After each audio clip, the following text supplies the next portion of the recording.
Olá! Hoje a gente vai mergulhar fundo num dos conceitos mais básicos da ciência, a reação química. E para fazer isso, a nossa abordagem vai ser um pouco diferente. A gente vai desconstruir um texto científico fundamental, analisando ele como se fosse um artigo de pesquisa, sabe? Para entender a estrutura e as ideias mais profundas por trás de tudo. E a nossa análise começa com essa imagem, que é muito poderosa. É o desastre do Hindenburg, lá em 1937. É um exemplo extremo e, claro, trágico, de uma transformação da matéria que foi quase instantânea. Uma estrutura gigantesca que vira fogo e fumaça em questão de segundos. É uma demonstração bem visceral do poder da mudança química. Mas o que de fato está acontecendo ali, se a gente olhar bem de perto no nível químico? O que significa uma coisa se transformar de um jeito tão completo assim? Essa é a grande pergunta que vai guiar a nossa conversa hoje. Então, a gente vai investigar como a ciência chegou numa resposta para isso, vamos fazer uma análise dos argumentos, das evidências e das principais descobertas que, no fim das contas, formam a base do que entendemos hoje por reações químicas. Bom, este aqui é o nosso roteiro. A gente começa com a questão central e como o conceito é ensinado. Depois, vamos definir o que é uma mudança química e dar uma olhada nas leis que governam tudo isso. E, por fim, a gente vê as implicações para a química moderna e reflete um pouco sobre o progresso da ciência. Então vamos lá. Primeira parte, a questão central. Porque para entender qualquer conceito científico, primeiro a gente precisa saber qual é o problema que ele quer resolver, certo? Qual é o objetivo principal aqui? O objetivo do material que a gente está analisando é bem direto ao ponto. Ele quer definir quais são as características que um processo precisa ter para a gente poder chamar ele de reação química. É uma questão de botar os pingos nos is, sabe? De classificar as coisas. E isso é o alicerce de qualquer área da ciência. Certo? Agora vamos para a segunda parte, a abordagem pedagógica. Ou seja, como é que a ciência ensina esse conceito? Qual é a metodologia, o caminho para construir esse conhecimento? A estratégia é super bem estruturada, um passo a passo. O texto começa lá atrás, com o contexto histórico, o domínio do fogo. Daí ele passa para exemplos do nosso dia a dia. Só depois disso é que ele apresenta as definições formais e, por último, as leis científicas com números e tudo mais. É uma progressão bem clássica, do concreto para o abstrato. E o que é bem interessante aqui é como o conceito é ancorado na nossa realidade. Pensa só, cozinhar um alimento que transforma ingredientes crus numa refeição, ou uma fruta que apodrece, muda tudo, a cor, a textura, o sabor, até um simples comprimido efervescente que borbulha e some num copo d'água. Todos esses exemplos mostram que reação química não é só coisa de laboratório, não. Elas são, na verdade, a textura do nosso mundo. E tudo isso nos leva para a terceira seção, que é o coração da nossa análise, definindo a mudança química. Aqui, a gente chega no principal resultado, na principal descoberta do texto. É a resposta direta para aquela nossa pergunta lá do começo.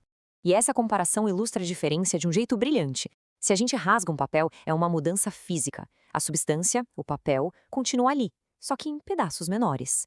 Agora, se a gente queima o papel, aí sim acontece uma reação química. O papel é transformado em coisas completamente novas: cinzas, fumaça, gases. A identidade fundamental da matéria mudou. Então, o ponto crucial é este. A definição formal que o texto nos dá é que uma reação química é um processo onde novas substâncias são formadas a partir das originais. A criação de algo novo é a característica que define tudo. E para descrever esse processo, o texto nos dá a terminologia essencial. As substâncias que a gente tem no início, aquelas que são consumidas, são chamadas de reagentes. E as substâncias novas, que são formadas, são os produtos. Reagentes se transformam em produtos. É o vocabulário básico da transformação.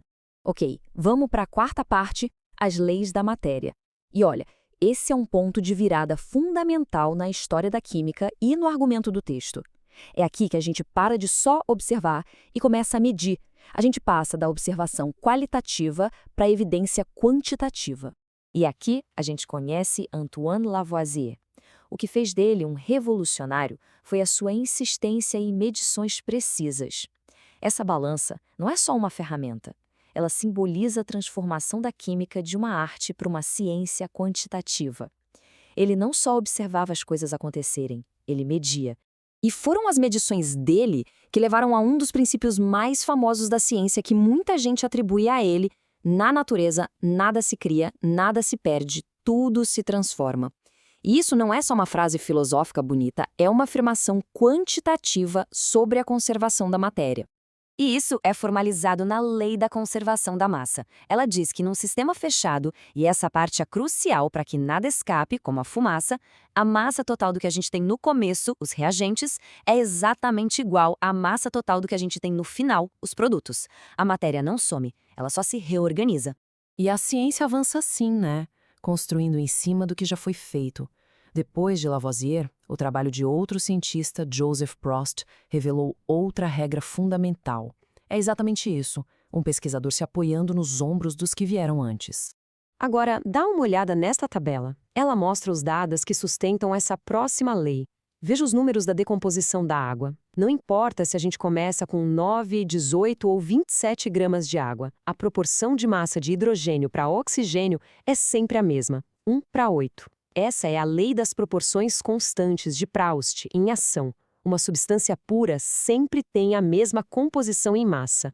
E chegamos na quinta parte, os fundamentos da química moderna. Depois de analisar todos os resultados, um bom estudo sempre se pergunta: e daí? Qual é a importância maior dessas descobertas? Então, a conclusão aqui é crucial. As leis de Lavoisier e de Proust foram a base da química moderna. Elas pegaram uma prática que era basicamente observacional e a transformaram numa ciência rigorosa, quantitativa e, o mais importante, previsível. E, finalmente, a nossa última sessão, uma nota sobre o progresso. Um bom trabalho acadêmico também reconhece as próprias limitações e o fato de que o conhecimento científico está sempre evoluindo. O texto-fonte faz um ponto excelente aqui. Ele menciona que a definição de elemento químico de Robert Boyle, que foi vital para a época, era um conceito pedagógico, que mais tarde seria refinado e aprimorado. Isso serve para lembrar que a ciência não é uma coleção de fatos estáticos, mas um processo contínuo de refinamento, de melhoria. E isso tudo nos leva de volta ao começo. Se todas as mudanças químicas seguem essas leis matemáticas tão precisas, como é que elas conseguem ao mesmo tempo produzir o caos aparente de uma explosão ou de um incêndio?